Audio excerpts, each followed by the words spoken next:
waxaa soo qabsoomay shirar isdaba joog ahay oo ka soo dhacay Dhuusamareeb caasimadda Galmudug iyo kii ugu dambeeyay ku qabsoomay caasimadda Jamhuuriyadda Federaalka Soomaaliya Muqdisho.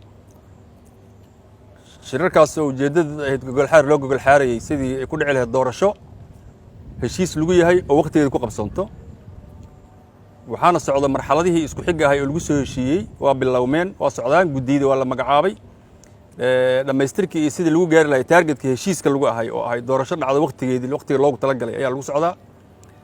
muhiimadana waxay tahay inay ku dhacdo sidii loogu talagalay iyo waqtigii iyo wixii lagu heshiiyey shacbiga Soomaaliyeedna ay arkaan nidaamka iyo dimuqraadiyadda iyo heshiiska waxa lagu yahay wada tashiga inuu yahay wax mid ku socda sidiisii. taas ayaan dadka Soomaaliyeed ku wargelinaynaa. marka labaad qof kasta oo Soomaali ah waxa uu xil ka saaran yahay inuu door ku yeesho inta asigu uga aadan waxa nabadgelyada iyo wanaagga loo socdo iyo nabadgelyada inuu ka qayb qaato inuu mar walba mandhaha uu ku haayo doorashadan inay tahay mid sida dariiqeeda xaqaad ku socoto inay muuqato in laga qarinayn dadka ay ogaadaan guddiyada inay yihiin guddiyada sidii loo heshiiyey loo soo magacaabay waqtiga loogu talagalay doorasho inay dhacayso. qof walba oo Soomaali ah oo tartamayana waa u furan tahay oo waa waxyaabaha lagu heshiiyey kamid tahay oo qaanuunka sida uu qorayo waay.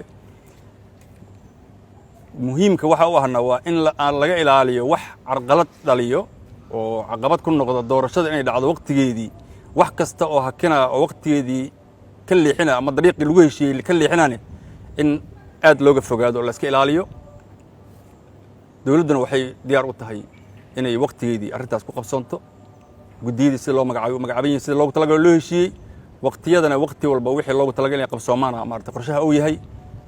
taas waa meeshaas midda labaad.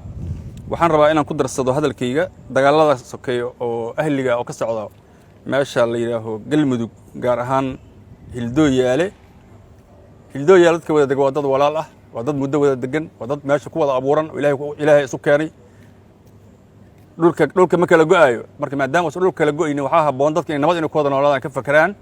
waxaan ugu baaqaynaa in dagaalka ay joojiyaan si alla ka cabsi leh ehelnimo leh Soomaalinimo leh inay u xisaabtamaan oo ay dagaalka joojiyaan. dagaal wiil ku dhintay wiil kuma dhasho. waxaan leenahay anigu ku hadlay magaca wasaaradda arrimaha gudaha federaalka iyo dib u heshiisiinta doorka uga aadan oo dib u heshiisiineed ayaan rabnaa inaan ka qayb qaadano culimada diinka iyo odayaasha waxgaradka ah iyo haweenka iyo bulshooyinka Soomaaliyeed oo deegaankaas degan. waxaan leenahay dadkaas inay isu taagaan sida nabad loogu wada noolaa lahay kaalinkooda ka qaataan. dhalinyarada qoryaha sidato oo ayaga isdilayo oo ayaga oo adduunka maanta hor leh oo dalka u baahan yahay si sahlan ku dhimanayo ama ku dhaawacmay ku naafoobayeen. waxaan leenahay dagaalkaas wiil ku dhashay wiil kuma dhinto in la joojiyo dagaalka wada hadal iyo wada xaajood dagaalkaas uu ku dhamaado.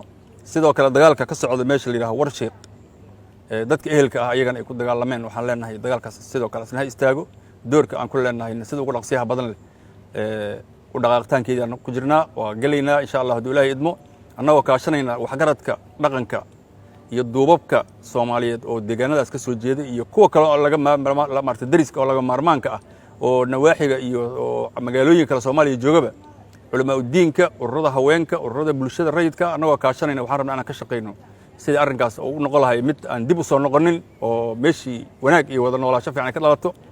haddii ayaga aysan gacan nagu siinina arrintaas ayada waa wax culayskeeda la waaye. marka waxaan ka codsaynaa ayagana inay wanaaggaas aan rabnaa ka shaqeynaa gacan nagu siiyaan dagaalkan ay joojiyaan ugu baaqaynaa. والسلام عليكم ورحمة الله وبركاته.